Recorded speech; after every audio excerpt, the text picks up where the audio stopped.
Mga ka-insight, tayo nang kilalanin ang new and improved complete roster ng Barangay Ginebra sa Commissioner's Cup. Umpisahan natin sa kanilang mga gwardya. Scottie Thompson, RJ Aberientos, John Nards Pinto, Jeremiah Gray,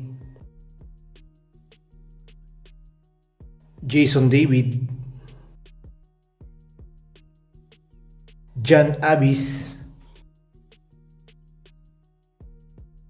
Terence Romeo, tinatarget nila na free agent na makuha ngayong Commissioner's Cup. At narito naman ang kanilang mga forwards. Justin Brownlee ang kanilang import. Stephen Holt, San Steele, Troy Rosario, Ralph Koo, Raymond Aguilar. At narito naman ang kanilang mga big men.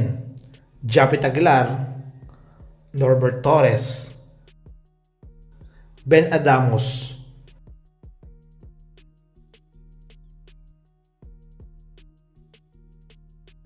at sa Isaac Go na babalik na ngayong Commissioner's Cup. Kai Balungay, siya nga pala ang tinatarget na big man ng Barangay Ginebra ngayong Commissioner's Cup.